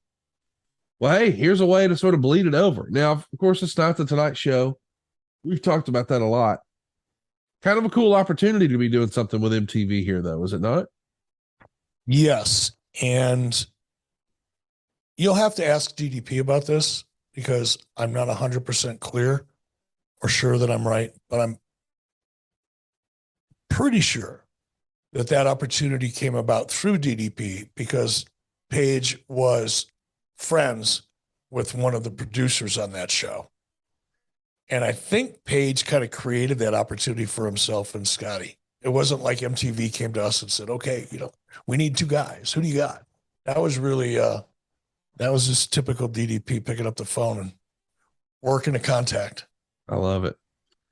Thunder on April 9th, we see Raven doing a promo where he's sitting in the corner, as you mentioned, and he's dragged out of the ring by a fan. Boy, when fans get involved, nobody really knows what to expect, but what a moment that was. And then Raven would defeat DDP for that U.S. strap, Spring Stampede 98 on April 19th. Just 10 days later, we would see Raven's rules go down. He wins the belt here in 11 minutes and 52 seconds. It's a wild brawl that goes all over the place, tons of interference. Meltzer says basic using every shortcut in the world match, but he still dug it. He gave it 4 stars. But as you said, or as he said, there's a lot of interference. You got Lodi's crutch being used, Van Hammer coming off the top rope. And at this point, Meltzer would even say, at this point, Hulk Hogan's nephew, Mike Balea, aka Horace Boulder, came out dressed as a stagehand and clocked Paige with a stop sign, and Raven DDT Paige into the sink for the pin. Yes, the kitchen sink, the proverbial kitchen sink. I know this quote unquote garbage wrestling isn't really your deal, but this Ravens rules match, man, this was ECW stuff that people wanted to see, and Dave liked it. 4 stars. So to your point, Dave liked it. It doesn't mean the main audience liked it. Dave liked it. And how often can you do that kind of stuff? You're going to do that every week? I mean, it's just, I get it. It's a spectacle. People like spectacles. It was different, and different is always good. But, and again, it's just me, man. That kind of a match is just one and done. Now what? What are you going to do next week? I agree. In hindsight, Raven should have just poked his index finger right into DDP's chest. He falls right over, hook the fucking leg, done deal. You couldn't do that every week, but thank God, right? It really does give Raven the next step, though. He's built this group around him. He's got a big win on pay-per-view. It was his style match.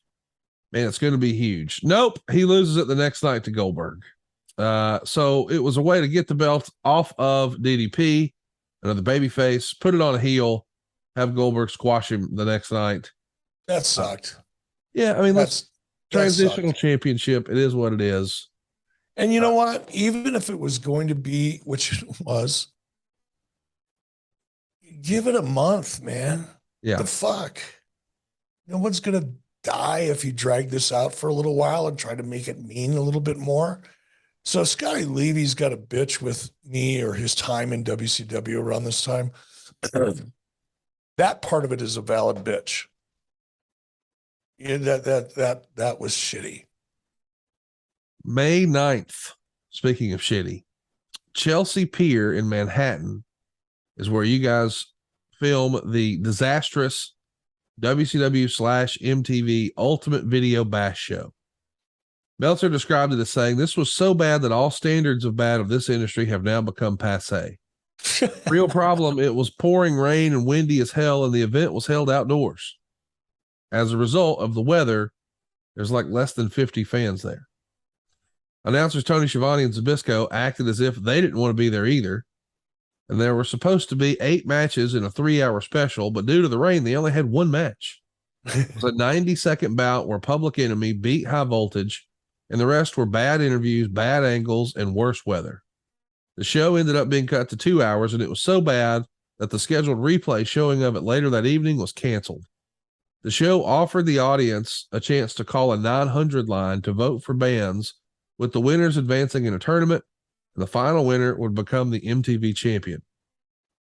And faster than you can say consumer 900 line fraud, it was over with, and Paige and Raven, who the entire show were set up as a personal vehicle for the two, which had everything gone right, would have been a clever idea. Well, it wasn't, and they wound up in the finals. They did an angle where Raven tried to jump him after losing the phone vote to make Paige the champ, and Paige laying both he and Sick Boy out using the bull rope. Paige also got to lay out Brad Armstrong earlier in the show with a diamond cutter. We get asked about this show every now and again. There was less than 50 people there, but some folks that are listening to this show watched it at home and could not believe how it was almost Murphy's Law. The weather wasn't cooperating. Nothing went your way, but you got to put on a brave face. But then we're going to bury it and make sure nobody sees this shit ever again. What do you remember about this disastrous event? Absolutely nothing. I wasn't there. I didn't produce it. I approved the talent to participate, but that's it. That's all I can tell you. So DDP winds up defeating Raven in the Bowery Death Cage at Slamboree 98 on May 17th, and that effectively ends that feud, and Raven begins to blame the flock for him losing the U.S. title, and this eventually leads to the group disbanding. Raven's going to lose to Saturn at Fall Brawl 98. I guess it was time to maybe just split them up and move on. At Halloween Havoc, Raven refuses to take on Chris Jericho for the TV title, but he's convinced to do so and loses before taking some time off. He reappears in early 99 in a series of rather depressing promos and vignettes where a camera crew is allowed to follow Raven to his supposed childhood home, where he apparently has led a privileged upper-class lifestyle. Here, he's also going to be reunited with his former valet, Chastity, who WCW had claimed was his sister. And I guess this is, hey, let's try to add some backstory, some context, if you will. What do you remember about meeting Raven's mom and the house and the bank and the convertible and the whole lap of luxury that maybe folks wouldn't have assumed that this Raven character came from? I mean, I didn't produce it, but I liked the idea of it when it was brought to me because I felt like the character didn't need a reason. It's like, why is this fucker so depressed? Who is this guy really? Yeah. I mean, okay, you're disenchanted with life. You hate fucking life. You're miserable and whatever, but you never understood why. Right. It was you just whatever. Or just throw the character up against the wall and hope it sticks. This was a means to at least try to add some depth to that character and actually make it make sense. I think it would have been a lot better if that effort would have been put into his character before he started competing. Yes. So the audience knew who he was, why he was, and could relate to him or not, or decide they don't want to relate to him, but at least have a feeling as opposed to just floating around out there with a fucking miserable attitude. I kind of thought you'd say that you would like it as a ECW fan who liked the Raven character. Hated it. This was not for me. I did not dig it. This is also going to be a way to introduce the Sandman character, and it's just not what I wanted from these two. But Why is that? Do you I think? just like their ECW presentation. I liked that it was hardcore and underground, and it felt dirty, it felt dingy, it felt on the cutting edge. So you wanted to feel like you needed a tetanus shot after you watched it. That was the vibe of that character, and now it's almost it became a parody of itself here to me. Too soft, perhaps too Hollywood. You know, you have described at times saying that the WWE product today feels like Disney on Ice. It's overproduced. And you like maybe the more guerrilla style shooting style of AEW. Sometimes that presentation feels a little more gritty, a little more real. And I kind of felt the same way. Like the ECW stuff felt like an HBO documentary, you know, where we're following real life characters around and seeing them in less than circumstances. So, in other words, if there was an if a portion of the ECW audience did follow Raven over to WCW, they probably would have been turned off by that whole thing, as you were, right? Yeah, Because it was too yes. TV. You lost them. Yeah. Yeah. Okay, I get it, and I understand why. Raven and Saturn do reunite to win the tag titles in May of '99. It's been almost 2 years into this Raven experiment here at Slamboree. They lost the titles 3 weeks later to the Jersey Triad, DDP, Bam Bam Bigelow. Raven is injured here and replaced in the match by Conan. And later, Raven would join Vampiro and ICP as the Deadpool, but he's probably not very happy about that. In fact, in August of '99, he goes on Mancow, and, well, it doesn't go well. The Observer would say this. Raven has been very vociferous about his unhappiness with the promotion. He's about 1 month away from returning to the ring. He was on Mancow in Chicago and ripped the company, claiming they use camera tricks to make it appear some wrestlers aren't as over as they really are. Talked about the same problems everyone talks about. He also went on the ECW website and said he'd rather be working for ECW. He's told a lot of people when his contract is up, which is in about 10 months, that he's gone. Let's fast forward now. Let's remember now that happens in August of '99. And on the August 30th, '99 edition of The Observer, Meltzer would say this. Bischoff called a meeting of the wrestlers before Nitro on August 23rd in Las Vegas and began singling out various wrestlers for public tongue lashings. He began by saying he was going to turn things around and the only wanted wrestlers in the company who wanted to be in the company. His first target was Scott Levy, a.k.a. Raven, who he yelled at for his negative remarks to the company publicly, particularly on the Mancow radio show out of Chicago. He offered Raven a release and walked out of the meeting. Now, the next week, Dave would say this. The return of Raven, who was given a limited release by WCW after Eric Bischoff's nutty escapade on August 23rd, to where he could work for ECW but not the WWF until his WCW contract expires in about 10 months, resulted in his signing with ECW and debuting on August 26th in Queens, New York. Now, this is a big deal because this has been discussed and debated and beat up a lot. Because some people have the story out there that says, hey, man, I only want people who want to be here. And if you don't want to be here, there's the fucking door. Let me know you want to leave, and I'll give you your release. And supposedly, Raven goes, I'll take it. And then you say, well, no, you can leave, but you can't go work for Vince. Is that the way you remember it going down or no? No, I mean, effectively, yeah. Okay. Effectively, when I threw it out there, and I was hot. Yeah. I was pissed off. To me, what Scotty Levy did was chicken shit. Not cool. He's just being a bitch.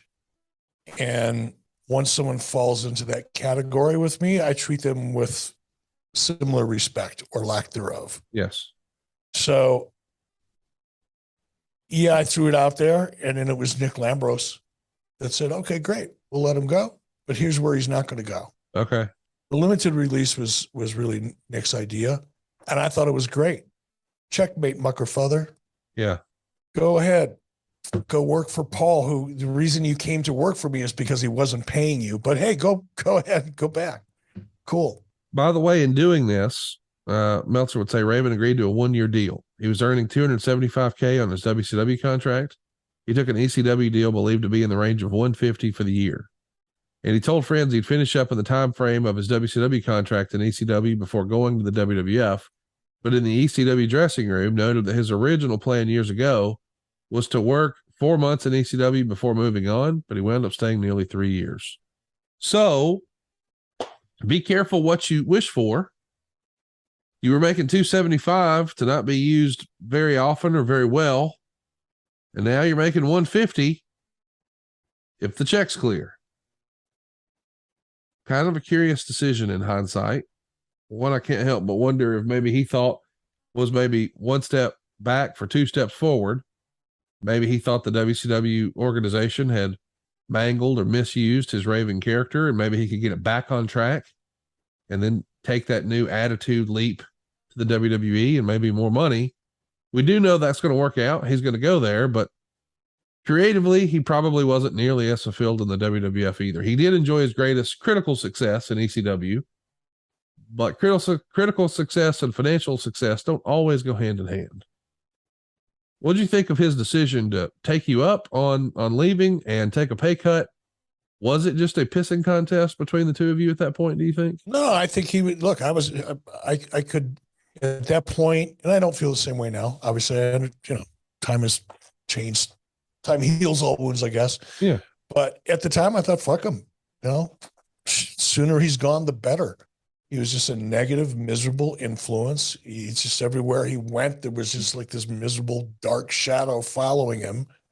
He was just not a fun person to be around. He wasn't somebody that I even wanted to make eye contact with backstage. So I was excited that he wanted to leave. Let's add some context to this too. What else happened in September of 99?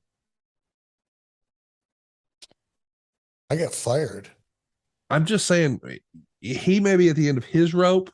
Like, man, I fucking hate it here. They're not doing this right. They're not handling me right. But you're kind of going through the same thing here too. You're burnout. Kevin Nash said on his podcast not too long ago, great podcast, by the way, go check it out. Sean Oliver, click this. He said, Eric's enemy wasn't in New York. Eric's enemy was in the other tower. That's who Eric was working against. And I thought, wow, man, Kevin in one sentence could really dial it in, because sometimes on the show, we're like, what do you mean you didn't watch ECW? What do you mean you didn't watch WWE? That wasn't who you felt like you were working against. You're working against the inner politics and inner workings of your very own organization. And I just think it's interesting that when you've just maybe had it all the way up to here, hey, you know what? Because I'm sure in your head you're thinking, you motherfuckers don't want to be here? Because I don't. Ask for a release. I'll get you one. I was right there. I was probably trying to live vicariously through them, actually. It's crazy when you think, because like it's easy to say Bischoff's grandstanding, and then you realize, wait, he's gone like 10 days later or something. Like in this same calendar month, he gone. Yeah. It's crazy to think about the timing of this and how maybe you two just got together at a time and this came to a head of just bad times for both of you. And I don't know. It's interesting. Now you do get to work with him again. I think the next time you probably see him is when you showed up to work for the WWE, right? How was that? What was that first time seeing him in real life again like? God, I don't even remember, Conrad. And I think part of it is, and looking back, it's kind of a head fuck, but I got let go in 99. They brought me back in 2000 for a minute. That lasted for however long it lasted. And I was out of the business until I went back to work for WWE, or went to work for WWE in 2002. That period of time, 99, 2001, 2, 3.5 years, seemed like 30 years. Yeah. So much had changed that by the time I got into WWE, it's like everything that happened before was such a distant and vague memory. I don't even know if I had a reaction to Scotty or how I would have treated him. It certainly would have had anything to do with my last interaction with him. I would have forgotten all about that. Or that baggage would have not applied anymore. I would have dropped that baggage off a long time ago. I believe So that on your side, but on his side, he Oh probably. no, he's still a bitch. Every time he sees me, he still gives me. Oh, to this he still day, gives me a side eye. I didn't know that. Okay, Yeah. so even now today, he's not really a Bischoff fan. No. Well, yeah, we'll cross paths every once in a while, and he'll look over and kind of give me the side eye and little nod, acknowledgement, but that's it. And hey, I don't care. Carry all the grudge. I don't have time in my life to carry grudges, and very few people that make me feel angry when I look at them, but evidently I make him feel angry when he looks at me. You worked with him a little bit in TNA though, right? Did I? I don't know. I thought so in 2009. Maybe not. It would have been just for a minute. But again, by 2009, I wouldn't have, I didn't carry any grudges. It happened in WCW in 99, had nothing to do with where my head was at in 2009. Let me ask you a question here from Mr. William. We solicited your questions on Twitter. If you've got a question for next week, boy, we'd love to hear from you. Find us online at 83 Weeks. Next week, we're going to be talking about Eric's 2005 run in the WWE. So we'll be talking all things 05 next week. If you've got a question, it's at 83 Weeks. But this one from Mr. William is interesting. Eric, we know you didn't like the Raven character. Was there ever a discussion of changing his gimmick completely in WCW to where it was just no more Raven? No.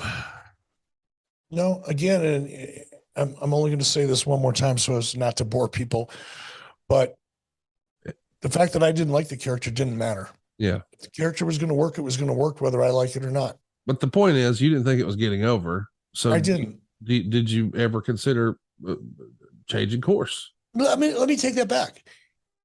It's not that I didn't think the character wasn't going to get over. I just didn't think the character was going to get over to the extent that Scotty Levy did. There's a difference. He thought that was more of an upside than you did. For sure. Yeah. He saw himself at the very, very top. Yeah. He saw himself main eventing pay-per-views. I didn't. But in my opinion, I don't think that one has to be necessarily a main eventer in order to have a successful career or have an important role on a show. So I saw Scotty's character as something that was, it should be on the show. Not because I liked it, but because certain percentage of the audience did. I just didn't see it being at the same level of success that Scotty did. And that's where his frustration came. You're going to love this. Joe Lawson brought this up. What was the point of Raven winning the U.S. belt from DDP at a pay-per-view only to turn around and give the U.S. title to Goldberg the next night? Now, we talked about that. I think it's because you didn't want to have DDP and Goldberg have that interaction yet. You wanted to continue the Goldberg push. So I get that storytelling-wise. But here's the thing that Joe threw in here that didn't just get my attention. It got somebody else's attention. Let's follow up again. What was the point of Raven winning the U.S. belt from DDP at a pay-per-view only to turn around and give the U.S. title to Goldberg the next night? P.S. They, WCW, then aired a Raven t-shirt commercial right after he lost the belt. I thought that was interesting, and so did Raven. Raven responded on Twitter and said, I didn't even know there was a commercial for my shirt. But the irony of the time we promoted the Raven shirt is right after he lost the belt. That's kind of fun. Yeah, there's an example of wheels falling off all over the place. The merchandising wheel is not talking to the live event deal, and nobody's talking, and everybody's moving at 100 miles an hour, and nobody's communicating, and shit falls off the wagon. Imagine that. Here's a question from a friend of the show, Ray LeDuc. Was there ever any discussion in bringing in Tommy Dreamer to feud with Raven like they did in ECW? Now, before you just immediately shut that down, he asks because we did see Perry Saturn come over. We did see Sandman come over. We did see the pairing on camera of Raven and Stevie Richards. Tommy Dreamer, his most notable feud through the entire run in ECW. You remember there being at any point Tommy Dreamer discussions? What if or no? Not with me. Doesn't mean Kevin and Yeah. others didn't discuss it, but not with me. I didn't really know who Tommy Dreamer was till I got to TNA. Last one, soft custard. And I'm going to give you the final word here, Eric. You can wrap us up, take us home here. What do you think Raven's legacy will ultimately be? Frustration. I think the way that Scotty Levy wore his frustration on camera and in public, as he did with Mancow in Chicago, I think that's what people are going to remember him for. It's just being kind of miserable, either as a character or as a person. I mean, it's because he's a good guy and he's really smart. But there's a part of him that's dark, that's real, that's not a character. It's real. And to not be able to separate that part of who you really are with that character that you're portraying means that you're going to be carrying that around with you. I don't know. Eric, I know you don't intend to. I'm not going to pretend that, you and I talk every day or we're best of friends, but I will consider us pretty good friends. I talk to you just about as much as I talk to anybody else. And I just get the vibe through this whole show and really through the whole podcast that we've done for these years. And for whatever reason, you just don't fucking like the guy. And No, that's not true. And I don't dislike him. You know, I guess what I'm trying to drive at is, do you think it's possible that we could somehow just hit Control Alt Delete, hit a reset, maybe get you and Raven together for a beer and a chat sometime? Oh, in a minute. I'd love to make that happen because I feel like all my interactions with him have been a great, witty, charming, funny guy. And you and I talk for hours every single week. And it just feels like it almost has like that Eric Bischoff lip curl whenever Raven comes up. Ugh. And he probably does the same. And it's like, that's true. feels like we could do a little better in 2022. We need to get man. Maybe we should do a show together or something, and you could be the referee in the middle or whatever, and whatever. But or just meet for beer somewhere. That's fine too. No, I want to make sure because in 1 minute I'm talking about the business and the character, Yes. and then the next sentence we're talking about the person. Yes. And sometimes I don't do a very good job of making sure I distinguish between the two in the way I discuss them. I never disliked Scotty Levy at all. I was pissed at Scott Levy when he pulled his little bullshit CM Punk nonsense on the Mancow show because I have zero respect for people that do that. They go on a list of names of people that you have a hard time coming off of. It's kind of unforgivable to me to do that. But it doesn't mean I can't get over it or I'm not over it. I understand it. He was frustrated. I get it. But I don't dislike Scott Levy at all. I just didn't get the character. Timing is everything. If you've had any real success in entertainment or your business or your relationships or just success period, I've learned that, boy, timing is just something you can't fake it. It's either the right timing or not. And I can't help but wonder in hindsight, if the timing was wrong for Raven to come into WCW there, and was it right for him to go? Because take a look at what the WWF was doing in like the summer of 97. If Raven would have been able to jump there as opposed to WCW, clearly WCW was blowing the doors off of the WWF in summer of 97. But creatively, him working with Vince Russo and trying this character where they're taking real chances, real stretches, real adult oriented angles, DX is starting to become a thing. I could see the Raven character being more successful for Vince McMahon's WWF in 1997 than I could Eric Bischoff's WCW. Would you agree with that? Yes, because the Raven character, while my cup of tea, was a strong character, a visual character, and WWE was desperate. Not maybe desperate's not the right word, but yeah, kind of sort of desperate. They were looking hard. They were looking hard for something that was going to change the tide. And I think that would have possibly probably created more of an opportunity in WWE than that character had in WCW because we weren't desperate. Right. We were deep, deep, deep in terms of roster at the very top of marketable, bankable money main events. So we didn't have the same need or level of desperation, I guess. I hate the word desperation, but you know what I mean. We didn't have the same need that WWE did. So yeah, I think so. I think that's more than fair. Well, boys and girls, I really enjoyed this chat about Raven, and probably enjoyed it more than Raven enjoyed hearing it. But I hope he heard the end where I said, "Hey, man, let's get together for a beer. Let's make that happen." Interestingly enough, the guy who edits together our show, Jojo Feeney, he is also great friends with Raven and works with Raven closely on Raven's podcasts and all that Raven does online. So maybe we can make that happen sooner rather than later, because I do think you guys probably have more in common than you imagine. I don't pretend to be like super great friends with Raven, but he's been a cool guy every time we've had interaction, and we're going to endeavor to make that happen, but not before next week, because we're going to talk about Vince McMahon blowing his knees out at the Rumble, Raw moving over to Japan, Bischoff announcing Money in the Bank for the very first time, catching the RKO, Batista turning on Hunter, the ECW invasion, John Cena joining Raw, slapping referees, Kurt Angle, and so much more. We recap your run in the WWE in 2005.